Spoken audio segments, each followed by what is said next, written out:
alaikum wa rahmatullahi wa barakatuh, brothers and sisters in human aid and Wish Islamic Center. May Allah subhanahu wa ta'ala accept your donation, reward you inshallah. We are editing the rice now. Thank you so much. May Allah reward you.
Assalamu alaikum and welcome to today's session of Chat Minus the Chai. We're minusing the chai because it's Ramadan, and we're also hoping that our chat will be hard-hitting enough. So if you didn't join last week, what are we doing? Who are we? Why are we? So every Saturday, alhamdulillah, I, your sister Shamoly Hoque-Noorudeen, sits down with a special guest at 4 p.m, bookmark that day guys, for Ramadan, and discussing a new topic, a hot topic, something that is affecting Muslims or the Ummah at large. And our hope is that we're able to go a little bit deeper, discuss based on substance and depth, and in a way that is pleasing to Allah subhanahu wa ta'ala, and direct it back to our Islam, back to our ibadah. This is a safe space, it's a space without judgment. I want you guys to get involved. I want you to comment. Let me know that you're watching, so I'm not just speaking to myself and a camera, guys. And just throughout, please don't be shy to give your thoughts, your insight. We pray that this is a virtual gathering, but it's still a gathering that is accepted by Allah as a form of gathering closer to Him. So what are we discussing today? We are discussing mental health. There you go, guys, at the bottom. Mental well-being and the community that cultivates it. Now, that's a lot of words, I know that. So let's break it down. Don't worry, I'm here to unpack it with you guys. Mental well-being, what does that mean? Well, obviously, mental well-being, perhaps not obviously, forgive me, falls under the umbrella of mental health. And mental health, in the simplest way, is to explain it and define it. I'm sure there's official definitions, Oxford definitions, but in the simplest way would be mental health is similar to physical health. It is our health, our being. There can be illness within it, there can be wellness within it. We all have it, but mental health is in relation perhaps more to the mind and emotions. And that's, as I said, simplest bit. So as mentioned, within it, we have illness. There was a very famous campaign by Mind that said 1 in 4, it was called 1 in 4. Why 1 in 4? Because at some point in their life, 1 in 4 people will suffer from a mental health illness. This can vary. We may have heard of depression, anxiety, which is most prevalent, but you have schizophrenia, bipolar affective disorder, personality disorder, PTSD, and it's oftentimes unique and how it presents to the person themselves. So that's the mental health part. Well-being, well, that's the mental health and mental illness, but well-being, what does that lie in? Kind of two portions. It's the well and the being. The being is us, and the well can be positive or negative. It's how well so you could have a mental health illness, but managed, and your well-being could be really high.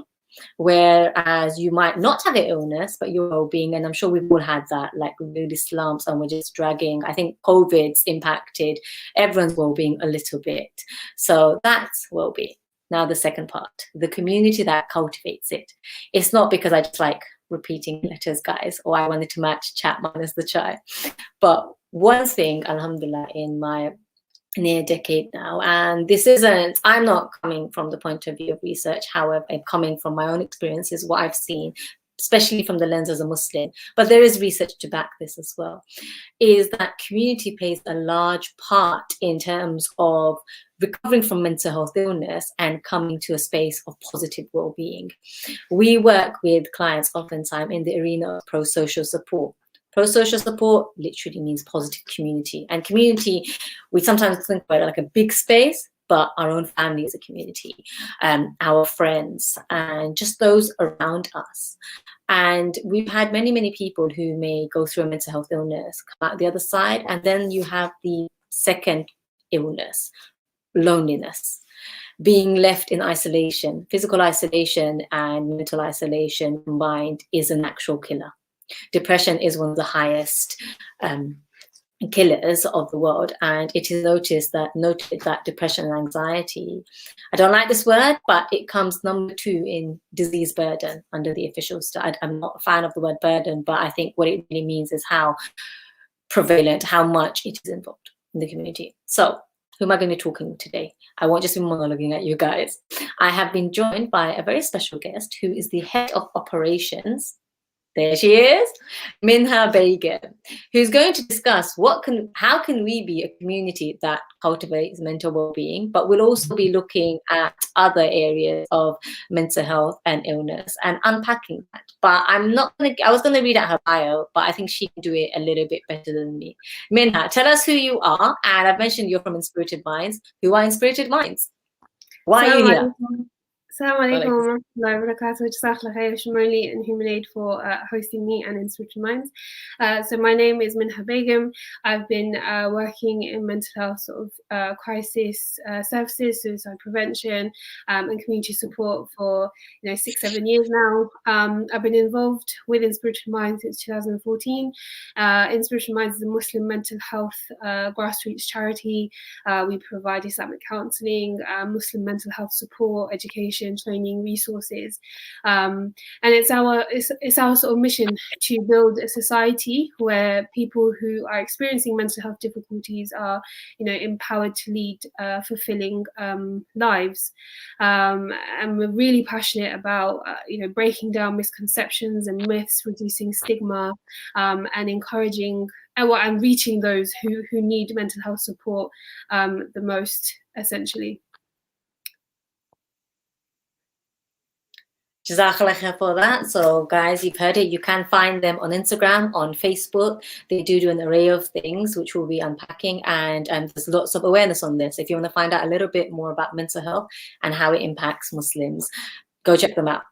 So I think that's quite, of everything that I mentioned, I think it's really important to mention that Muslims are not immune. Sometimes there's this myth almost that because Islam gives us the solution to everything, that Muslims aren't impacted at all. But we know Allah said that we will have tests in various ways. We will have illness, and illness is an expiation, and we pray that it is an expiation for us. So, and Muslims within our own unique community is impacting us a little bit differently. So our solution may also be a little bit different. I am going to cut the conversation for one quick part because I need to emphasize heavily. If you are watching, I said 1 in 4, let's be real, that some families, it's more than 4 people. So we don't know what situation you may be in. We don't want you to be scared to seek help. You are worth help. Please do so. And there should be a comment coming up pinned to advise how to access help depending where you are. Crisis, there is A&E, but also GP. And we've also pinned some Islamic services. It's not exhaustive, but please do a short screenshot it, guys. Take a screenshot, keep it on there. You don't know, we always hear you don't know who's suffering, but it's a case of, but what can we do? And little things like this. And oftentimes, most people get lost trying to access services just because it's a hard pathway to access. That's it. I couldn't think of another word, guys. I tried. But Minha, Inspirited Minds launched something quite awesome this week. And I think I'm going to ask you to break it down for us.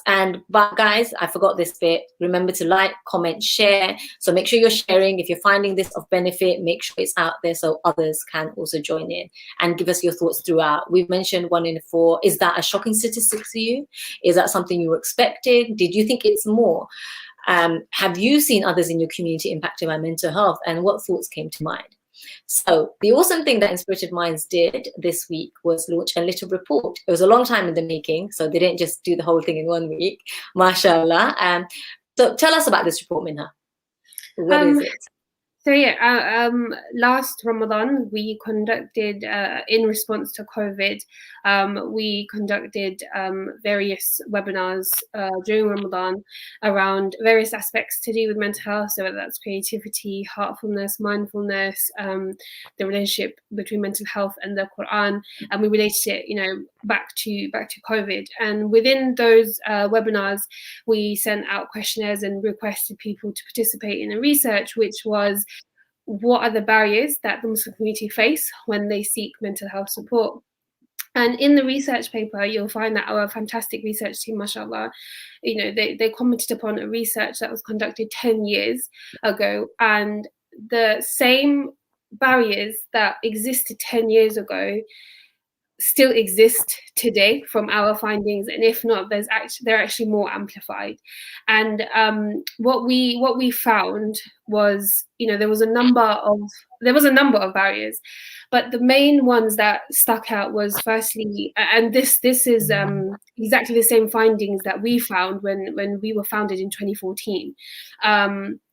And it was, a lot of Muslims face what makes them reluctant to seek support is that they have or fear discrimination from health professionals.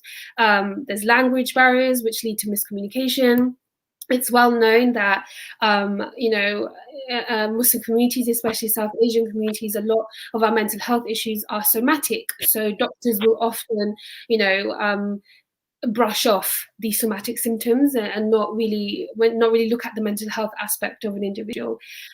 Ignorance and lack of knowledge. So I think we've touched upon this. So a lot of the Muslim community refuse to believe that there is such thing as a mental illness. They don't want to accept that there's something flawed in our mind, and that's when we'll see a lot of, you don't have enough iman, you don't trust in Allah enough, you're being ungrateful, you just need to pray more. So that's one of the barriers.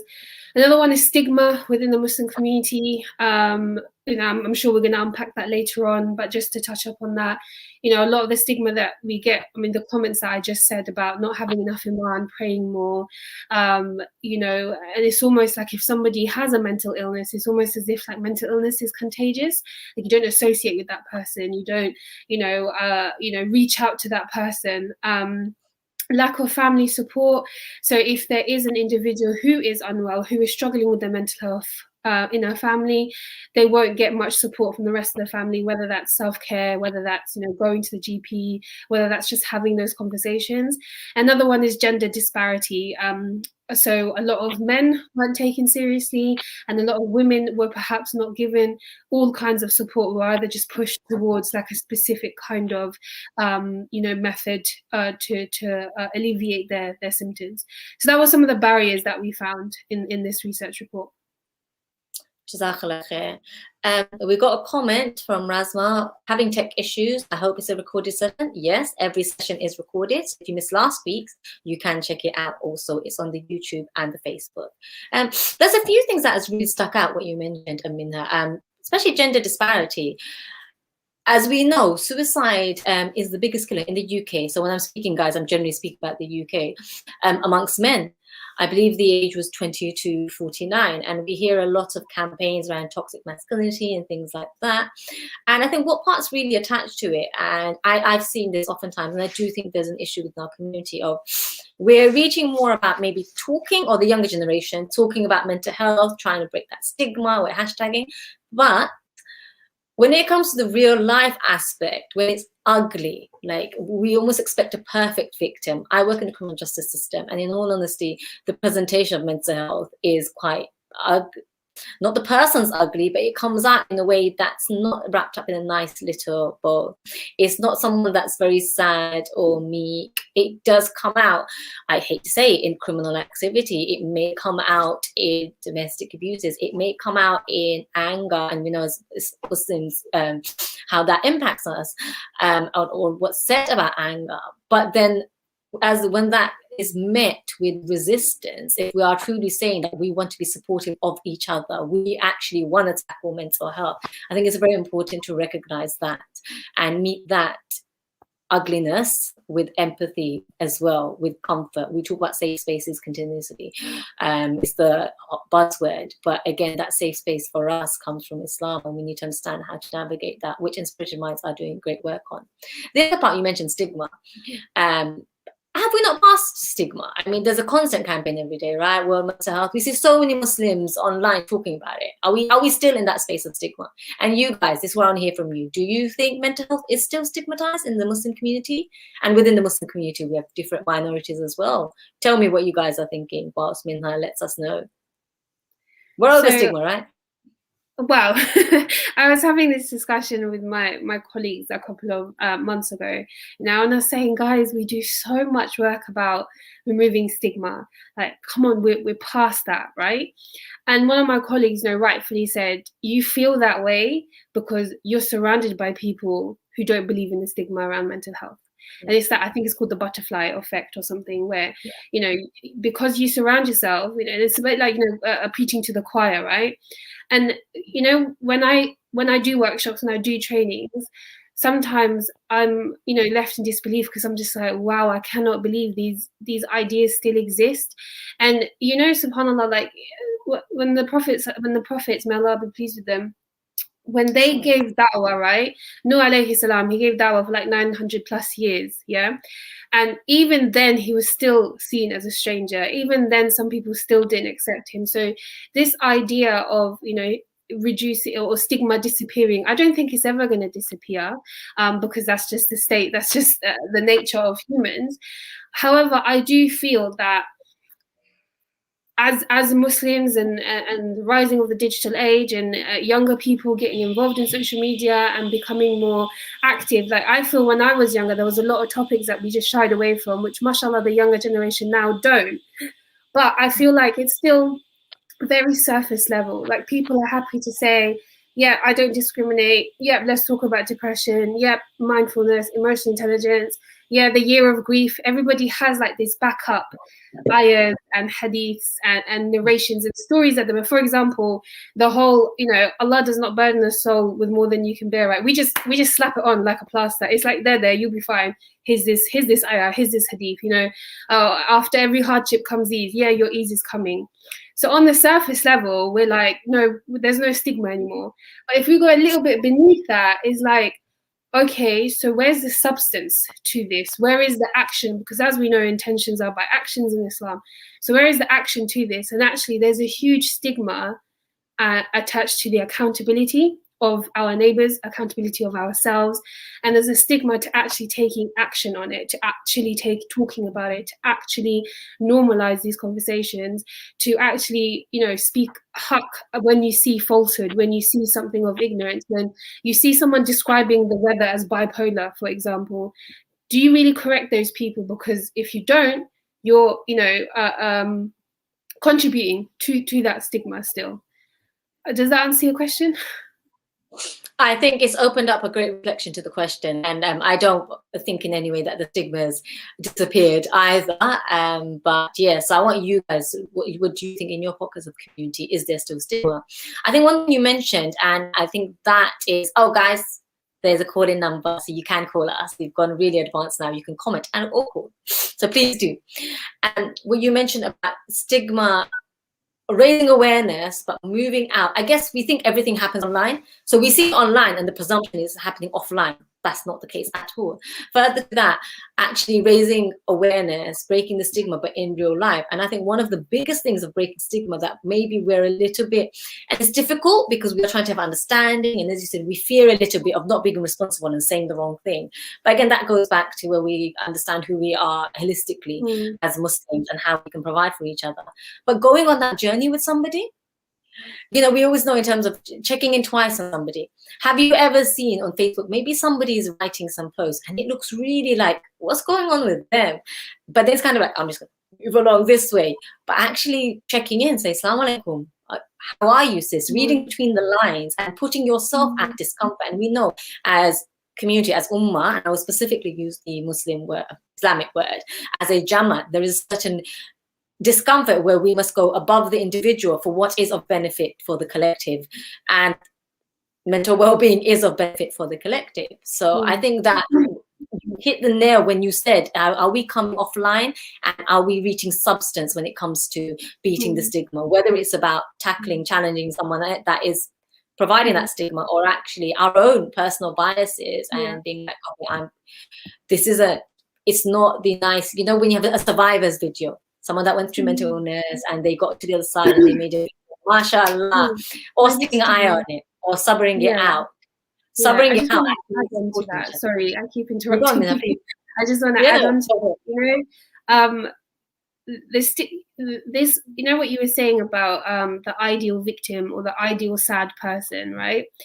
We'll happily talk about, you know, a sister who's gone through a really terrible domestic violence marriage, and, you know, we'll stick up for her, we'll defend her, we'll say, yep, the brother was in the wrong, let's get her support. There's a brother who's got, you know, schizophrenia, and we're helping him get back into society and XYZ. I think things like that are improving. We are helping those who are explicitly struggling with their mental health, who have explicitly been diagnosed, who are explicitly gone through trauma, right? But where is the normalization? Where is the stigma? Where is the reduction in stigma for general people like you and I, who don't necessarily have a diagnosis, you know, who might not necessarily have gone through intense trauma, who have not fled war, who are not refugees, you know, who haven't experienced, you know, violence?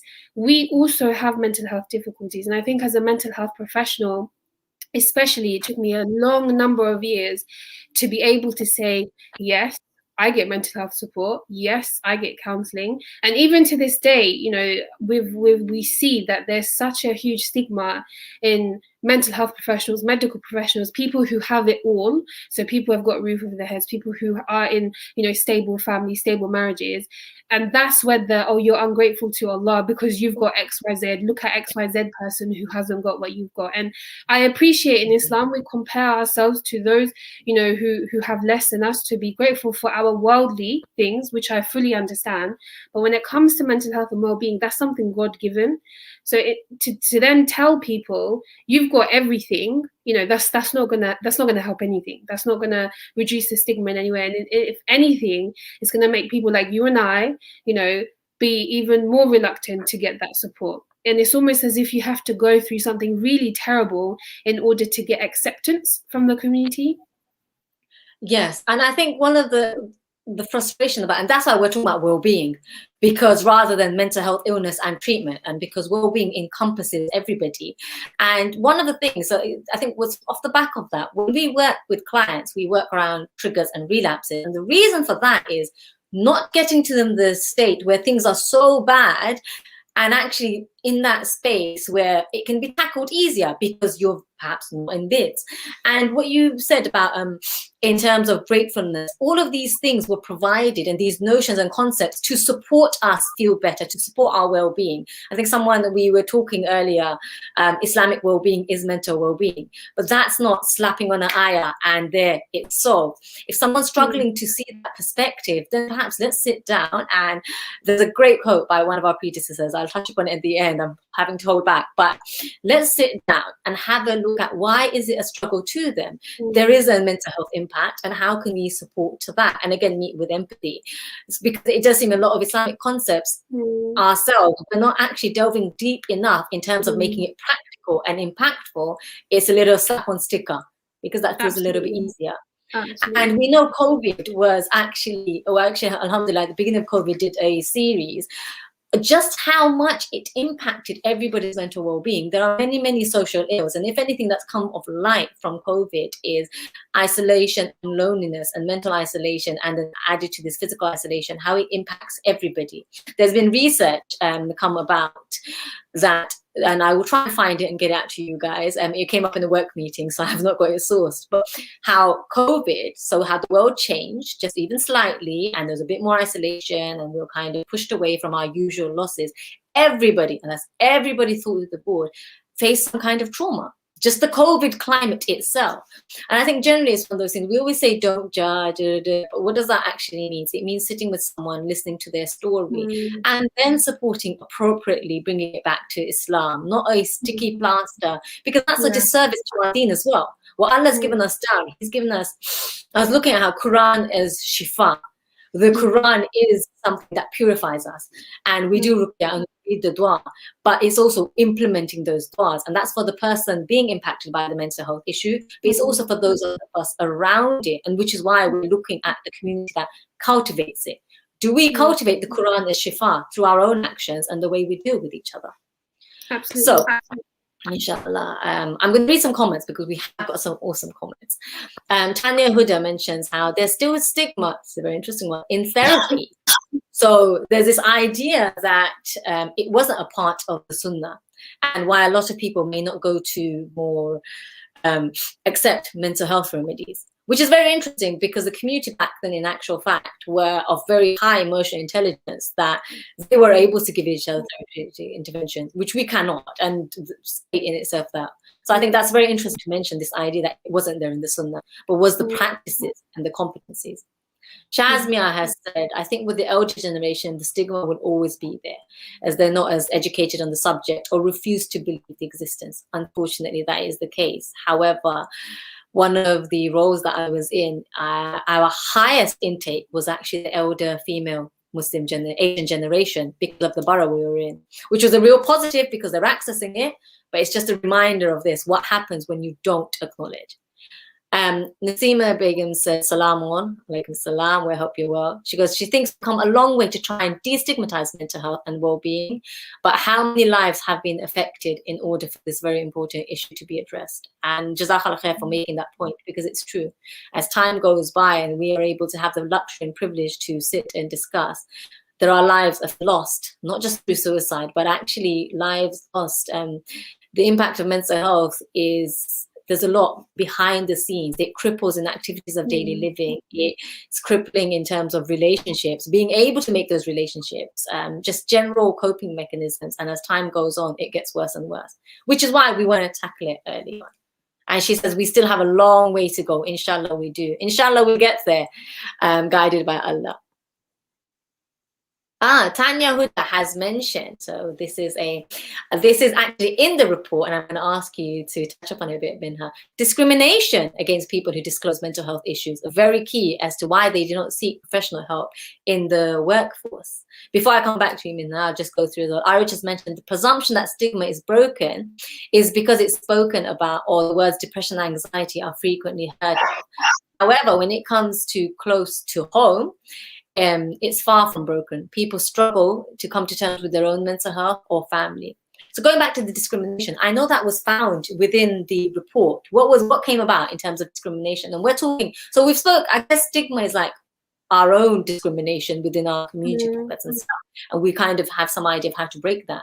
But is there discrimination in the professional arena as well? So I'm a Muslim, I've broken it, you brought awareness to light, I'm going to access that service, and I've gone to the doctor. So there's discrimination in terms of, you know, the language barrier that we've spoken about. This is especially for, you know, our elder generation, first gen immigrants, who's, you know, English isn't their first language. And I've experienced with my own mother, you know, she'll often say, you know, it's my arthritis and I've got pain here and I've got pain there. And when we go to doctors, you know, they'll say like, look, there's nothing we can do for you because this is just, you know, random physical pain.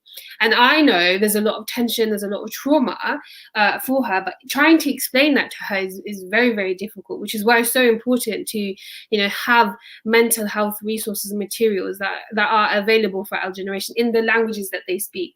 But going back to discrimination and support, not once has a GP ever said to my mother, like, let's look at your mental health. Because the elder generation don't verbally say, I'm struggling with depression, I think I have anxiety. Because they don't say that, GPs won't ever actually, or have never actually offered it and say, this might be psychosomatic actually. I think we need to look at something else, right? Secondly, the discrimination that a lot of Muslims may have faced is, you know, not being taken seriously enough. You know, when Muslims, I don't know, of religious faith have said, you know, I don't think I want to take antidepressants, GPs often feel like, okay, well, I'm not going to push it. Let's try something else, right? Discrimination in terms of, you know, getting access to the right kind of services. So is the NHS, are counselling services providing translators? Are they doing their best to actually provide counsellors who speak the language of those they're trying to help? Islamophobia is such a huge one, which is probably one of its own, but Islamophobia is prevalent there as well. And just general racial inequalities within professional services impact our Muslim communities when it comes to general health, but especially mental health. Service providers, when asking for religious guidance and religious help and spirituality, service providers don't do that or are very reluctant. I know Muslims who are medical professionals within the NHS, and when their own Muslim patients say, like, look, I want some religious guidance, I want spiritual help, often these medical professionals are like, actually, that's not within our remit to do that, so we're not going to offer that to you. So those are the kinds of discriminations that we found that came out of the report. Okay, Jazakallah khair. There is something that I will have to touch upon, and I think, well, actually not touch upon, I think it's part of the conversation.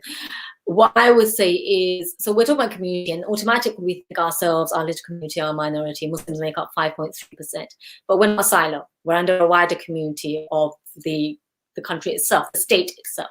And one of the greatest obstacles is actually that services themselves, and we know that the NHS is notoriously underfunded, and mental health even further than that. And it's interesting that you said Inspirited Minds set up in 2014. That seems to be the key year. In 2014, it was found that whilst mental health illness or need for treatment made up 23% of services sought, the funding for it was only 11% of the NHS budget. There has been a plan to try and get that back on par, but then we also know that the physical health isn't the best of services being provided, so does getting it back on par mean much? But I think we have to empathize with services, because constantly the society that we live in, the money is not being put in there. We know that the staff are suffering from mental health burnout. They're not able to continue with the work. It's very, very difficult. And there's many ills in that way. And further to that, you mentioned Islamophobia, and we think Islamophobia always as individual people, but there are also policies in place where Muslims have to be, where a practitioner is supposed to look at a Muslim differently and read between the lines for particular crimes or something, which has no correlation. So you're going there for support, and there's been stories of people going to the GP for support, are being asked about their political view, where they may not have one at all, but the discrimination is so innate. And I think it's important that we look at this largest obstacle for three reasons, really. And I say again, back to my main largest obstacle, is the state providing the citizen its rights, because as we have rights over each other to support mental well-being, we have a right to gain treatment, it's a base, it's not even a priority, but to gain treatment for any sort of health illnesses. And on the other side, are we being discriminated as such? And I guess in that area, we're going to actually talk about how we cultivate and challenge these stigma, these obstacles. So looking at that large obstacle, I think the first way to challenge it is to know it. Whilst our community does stigmatize, I have to say there's lots of things within our community that's very positive around mental well-being, one of that being family. I think COVID made a lot of people feel isolated, because we're used to big family gatherings, having that support, being in the same physical spaces that may not be elsewhere. And as mentioned in your comments, guys, Jazakallah khair, about how there is being an increase, because there's this idea of ummah, people are trying to learn to support each other. So I think challenging that obstacle to service, of the service being the obstacle itself, to know that there's a wider issue. Secondly, to enforce our right to receive treatment. You mentioned the GP and not kind of sitting back, and that's not all GPs, we know this, but there are trends sitting back on this idea of, we're not culturally competent, so we can't provide this. Actually, you can. It's part of the NHS runs by person-centered care. If a person wants religious support, there are manners in which to find that, to resource that. And also the Islamophobia, so that's the case of, again, not accepting to be a victim of Islamophobia. If I'm frank, that's it. If you ever find yourself in that situation, there are many areas to get support, to note it down, and to do so that. And sometimes I feel like we're just talking about these things. What can I really do? I can sort my community out. What can I do about this wider thing? But that's why I always remember the hadith, and those that know me know I love it a little bit. But about stopping a munkar. You can't do it physically, you do it with your voice. So challenging the status quo and not accepting it, whether that's within our little Jamaat or whether that's the wider community of where we reside under, what we live under, and not accepting the status quo that our rights can just be forgone. So we're going to go to solutions, and Nasima has given a great comments, I think, in terms of one of the most worrying ideologies is when people look at it as suffering in this life and I'll gain Jannah in the next. And inshallah, that is a very positive mindset, but not when you don't seek help. It's almost, dare I say it, a mindset that historically would be in some Catholic circles of we just suffer. And I don't personally think that's a Muslim mindset. We know about tying our camel and whatnot. So I think, Nasima, you've hit the nail on the head that we seek help. Seeking help is part of our ibadah because we're going there trying to increase our rizq. Rizq is not always money. Rizq is guidance and everything that Allah gives us. And He's given us family. He's given us services. He's given us each other. So seeking help in that is actually a form of worship. I know, Minha, I know you, so I know you definitely have something to say about that. So if you give us a reflection, and then if we go into, because I know the report, don't worry guys, Inspirited Minds didn't just naysay and tell us, these are all the problems, here you go. They did look at solutions as well. But yeah, Minha, tell us your reflection on that. I think there's this concept of suffering in this dunya and being at ease in the next, right? And it's a beautiful concept. It's a concept that Allah has gifted us with, mashallah. But what you said about tying your camel, yes. And also, does anyone ever think, hang on, is Allah ever gonna ask me, I gave you XYZ, why didn't you use it? Inspirited Minds is there, why didn't you use it? Or, you knew about XYZ person experiencing this, why didn't you push them to do something? So there's that level of accountability which we don't often think about. Is Allah going to hold us accountable for not taking advantage of His means, for not taking advantage of the things that He has given us to use? And secondly, the hadith, and it's one of my favorite hadiths, mashallah, Allah said, whoever relieves the distress of a believer in this dunya, they'll be rescued of a distress in the hereafter. If we were not responsible for ourselves and others, if Allah didn't make us companions to bring each other to ease, He wouldn't say that we ourselves would be rescued. And if what Sister Nasima said, if that was it and that was the full picture, khalas, then Allah wouldn't say that you need to help each other out, so I will help you out. So definitely accountability, tying your camel. Allah has told us to help each other out, and also this idea of empathy. We know that Rasulullah sallallahu trying to champion his empathy, he said, the ummah is like one body, right? If one limb feels pain, the rest of the body should feel pain, and that should be us. And actually, if we all had this mentality of, oh, I'm suffering, it's fine, I'll gain Jannah in the next, then all of us would be miserable by ourselves. And subhanAllah, it doesn't sit right with me to think, Allah is going to hold me accountable why I didn't look after my existence that He gave to me as a trust, and why I didn't look after my neighbors who He also gave to me as a trust. I'm going to quote something that was a participant in the research, because I thought it just encapsulated it perfectly. And it was said, mental health is important for physical and emotional health, which ultimately affects our spiritual health. And I think that's just kind of what I said earlier, guys, in terms of Islamic well-being is mental well-being. Islam encapsulates everything. It's holistic. And I think that person hit the nail on the head about it will impact. It's a domino effect. And if we have a responsibility to look after our Islam, that means we have a responsibility to look after our well-being and that of the rights of others and their well-being, and doing it in a way that's emotionally intelligent. I especially say emotionally intelligent because I do think that's very much a trait of a Muslim. No one's going to say we're going to get it perfect, guys. We're not having a go at anybody. It's about thinking about what are we doing? How can we better it? So now we've done all the despair. It's not all doom and gloom.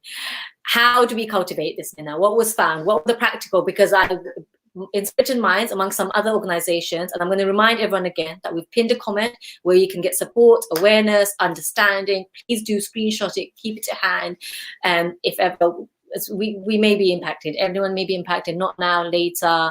If you actually come across someone and you're a little bit stuck, you can get that screenshot and at the very least try and make it safe for them to go and act themselves. So Inspirited Minds do work in the grassroots realm. Sorry guys, tongue-tied. Grassroots realm. So you're online and you go offline as well. And a lot of things came about to how we can resolve this, inshallah, as a community, individually and joint forces. So one of the solutions, firstly, what we found is across all of our participants, there was a reoccurring theme where participants, really loved and benefited from our workshops and our resources and materials because we connected Islam and mental health. Now, it's really important that I emphasize without invalidating someone, because at Inspirited Minds, we don't shy away from telling someone, yeah, you can pray more, because that will benefit you anyway. But we would never say to someone, what you're feeling is because you don't pray enough. And whilst some people might think, well, you're saying the same thing, it's not. It's completely different. So taking a balanced approach by linking Iman to mental health without invalidating someone and invalidating their experiences is really important. And, and to do that, it takes a lot of reflection as individuals and as a community. And I'll give you one example. I was speaking to a sister about her mental health, and she told me, someone told me that Allah doesn't burden me with more than I can bear, and khalas, I've just accepted my situation and I'm just going to carry on. And I was like, hang on a second. The fact that Allah told you that He will not burden you with more than you can bear, what does that mean? What does that tell you? She was at loss. And I was like, Allah is literally telling you that you already have the strength. You already have the resilience. Otherwise, I would not have burdened you with this. I would not have tested you with this.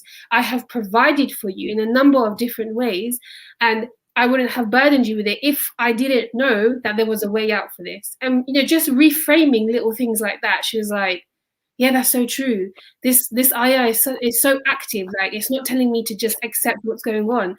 And there's a really, the concept of sabr, the concept of patience, and patience is beautiful. And, these such enormous, sayings and concepts in our deen have become so like glamorized and romanticized. And, like we said, it's just like a slap on plaster kind of thing. But the concept of sabr isn't just being patient with whatever's happening. Yes, you accept your qadr, but you also do what is in your means, and then you leave the rest up to Allah. Because this not doing what is within your means, like Shamoly said, that's a big part of our ibadah that we're missing out on. It's a big part of our shukr that we're not giving to Allah. So that's one of the barriers, solutions to tackling the barriers, is linking Islam to mental health in a very holistic and non-invalidating way. Number two is normalizing conversations. This is something that Inspirited Minds have been trying to do for a number of years. Is actually, we moved away from just talking about depression and OCD and anxiety, and actually started talking more about connecting to Allah, learning how to embrace change, dealing with hardships, how we can, learn lessons from the life of the Prophet ﷺ, talking about family connections, because actually mental health isn't just about these illnesses. They touch upon so many other things in our life. And at Inspirited Minds, we understand that the human as a whole, our whole being. So normalizing the conversation, talking about relatable content, non-jargony kind of words. At the inception of Inspirited Minds, we're very clinical, very medical, and actually realized that this isn't relatable. This isn't reaching our communities. Having well-known speakers talk about mental health to create and have these conversations is really important. Unfortunately, a lot of speakers shy away from this topic, or they go from one end to another and don't really meet us in the middle. So having well-known speakers speak about it. Targeting young Muslims, the whole idea of prevention before treatment. Actually, if we get in there with young people, if we get in there and we prevent toxic masculinity from becoming a thing in these young men, and we give these young Muslims the resilience and the understanding and the certainty of what Allah has given us and what Allah actually means when it comes to our mental health is really important. Providing support in different languages. Alhamdulillah, in Spiritual Minds, we provide counseling in 11 different languages. This is really important to gain trust from Muslims and to reduce the reluctance that a lot of Muslims feel to go out and get support. Discussing mental health more generally within the community. This is a big one.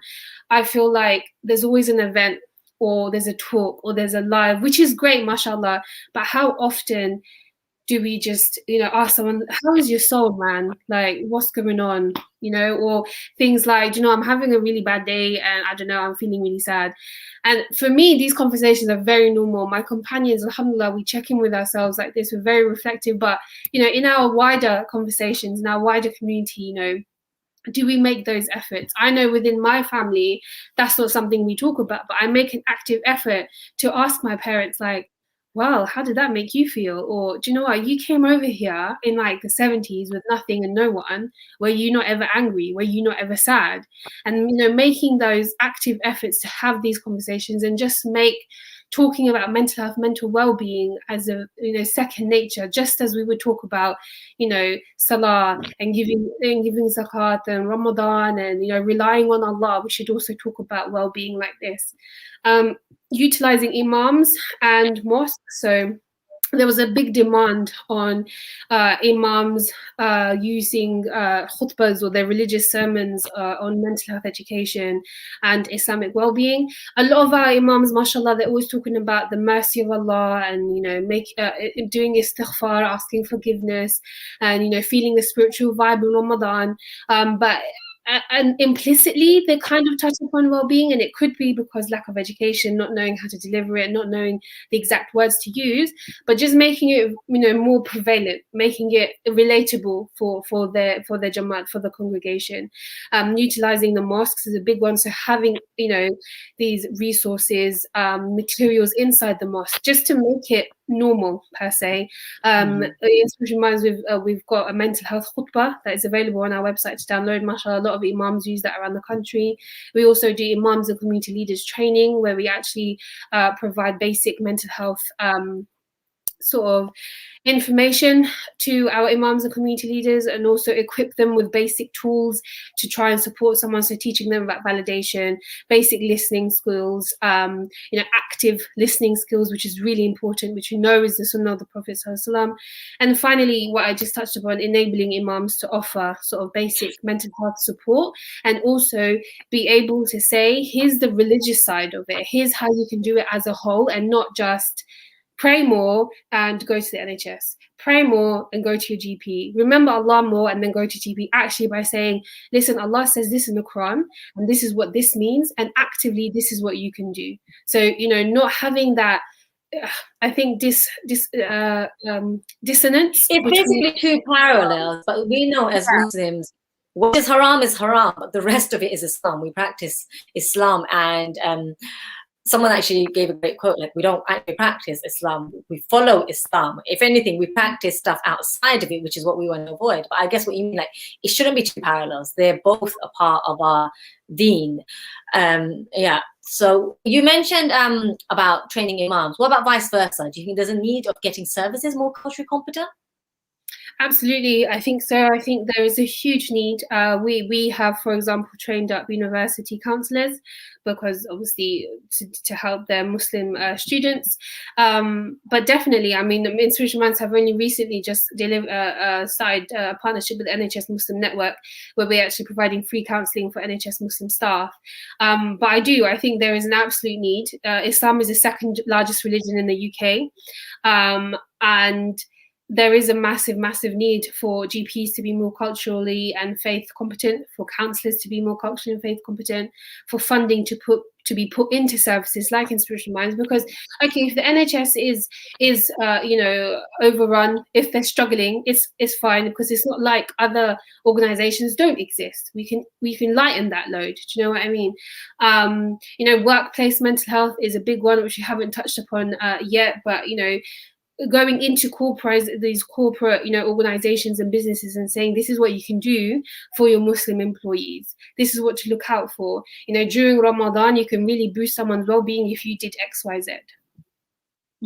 Jazakallah khair for that. And I think I'm glad we got a comment from Begum saying often people try to seek help, but there's a real shortage of services and it takes so much time. It does. And we've mentioned about what prolonged time does. And you mentioned about funding. There are plenty of services. And I guess that's where what I meant, I'm not sure if Begum missed it, but earlier what we spoke about, the umbrella of the state that we're under, actually challenging that. It's always used this idea, taxpayers' money being wasted on this. Taxpayers' money is being used for good, where is that? You can flip it. So why are these services not being funded as such as well, and challenging that?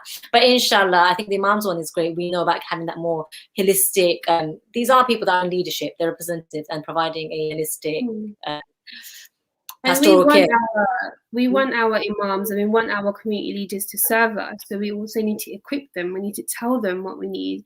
We need to tell them, actually, these are the issues that we're facing. Here's what you can do. You know, go out and get that knowledge. Go out and get that certification. Do your CPD, whatever it is that you need to do.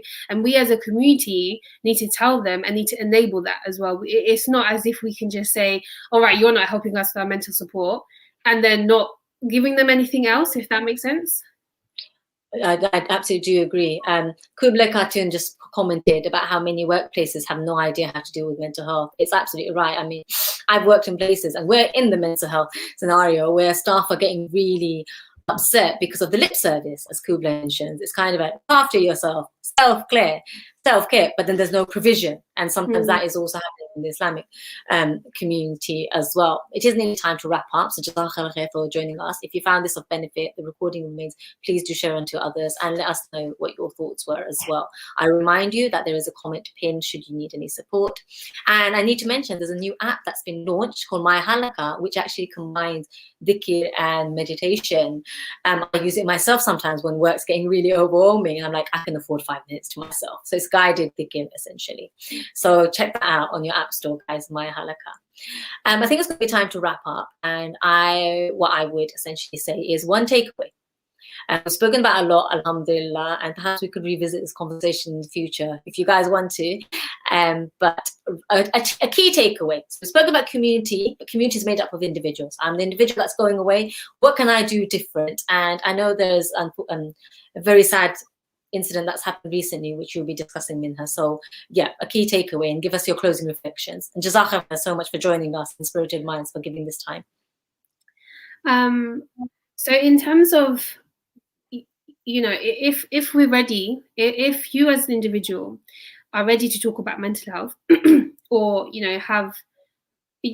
have gone past that stigma and that discrimination against people who have mental health difficulties, if you yourself are ready to say out loud, and you don't have to be, super vocal about it. You don't have to say, oh, I've got mental health difficulty X, Y, Z, but actually, do you have the confidence to talk to your loved ones, your close family and friends, and say, I'm really struggling and this is what I need, or this is what I think I need, or I think this conversation would be really helpful. That's step number one.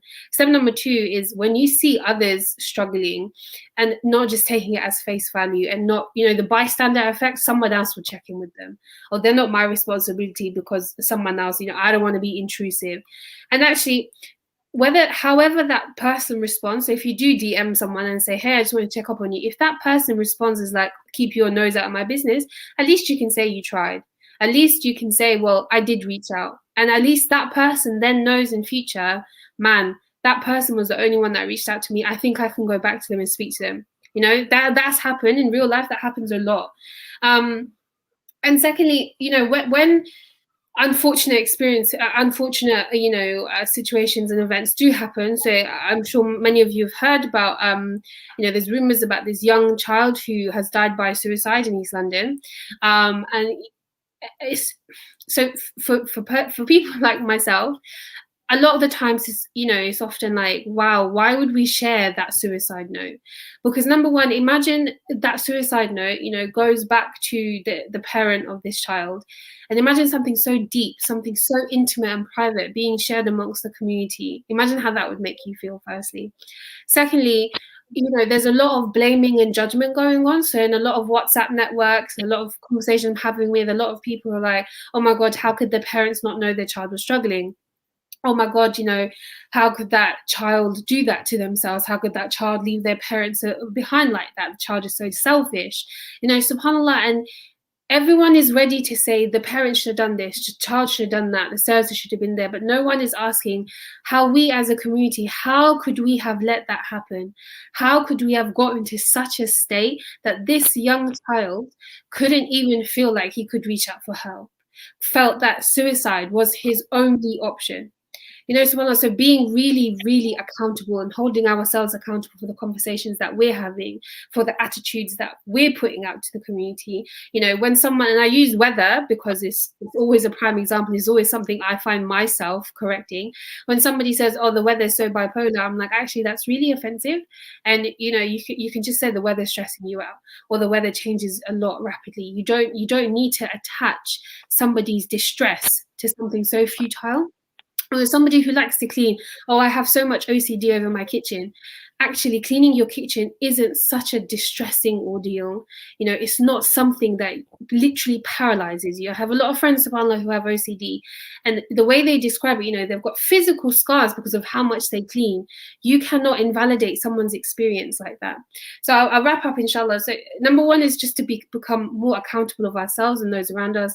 Number two is to become more emotionally intelligent, and, you know, thinking and reflecting about what one simple thing, what simple share, one simple word that we say, the impact that it could have on others around us, and what impact that could have on us as individuals and as noble servants of Allah as well.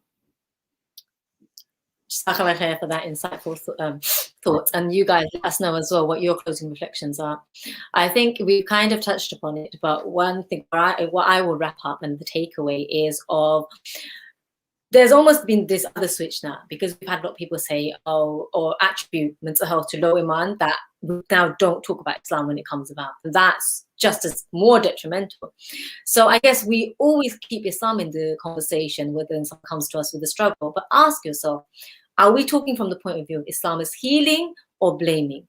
As blaming, what is really going to come of that? Are we going to bring people to the deen? Is there a form of dawah? Like this unfortunate note, we're talking about, we've lost a child. Our behaviors in that, those blaming behaviors, what's going to happen to those parents, their own mental health? So definitely Islam as healing. And when we're attacking that as a conversation, as a discourse, we look at it as that, because Allah's given it to us as a solution of everything. I would also say we're talking about holistically, looking at Islam holistically and mental well-being as part of that, but then also looking at holistically to the society at large. Why would an 11-year-old commit suicide? And that is a question, fair question to ask, not for this individual incident, but actually what's going on. We know how high cyberbullying is right now. So what values are being instilled that mental health is the illness and it's consistently impacted and triggered? We've mentioned funding of services and challenging that. But the one takeaway, and I think for us as individuals, as we can do beyond what we've mentioned already about challenge, implement all these workshops, gain access, gain understanding. But I mentioned I'm going to say a quote. It's from Umar radiallahu anhu. It's about camels, but bear with me, because I think it encapsulates the sort of emotional intelligence we as Muslims should have with each other so perfectly. And it's something he was telling his brother when he used to herd camels. As for the camels, will you deal with them like I did? You will realize that they need proper management. You will soon be able to identify them as individuals, each having its own temper, manners, needs, and abilities. Each joins its herd, but no two camels are identical. When you are fully aware of this, you manage them as a herd, but you look after them as individuals. You'll be kind to them as a mother is to her offspring. And we know that Umar actually went on to be one of the 4 great Khalifs, and that he was talking about camels at that time, but through the way that he dealt with his constituents. And even prior to that, when he was a Sahaba, and the way he was with his companions, that sort of emotional intelligence that pushed empathy and also Islam as healing really shone through. So I pray today's been a benefit, guys, and I pray that this gathering we get to join in an even higher gathering where there is no illness, there is only health, there is only respite, and we are near Allah subhanahu wa ta'ala, and we get to reside in the home near him where all is well. And that until that state, we help each other and help ourselves. So again, thank you for joining me, and I will see you next week where I'll be speaking about the online world, all of the fitness. Ironic, right? Once I'm on the online world. Don't worry, I'm joking. We'll be flipping it on its head. We're talking about the benefits of the online world whilst remaining accountable. And I have not 1, but 2 special guests. So bookmark it, share it next Saturday, 4 p.m. That is Saturday the 1st of May. Assalamu alaikum.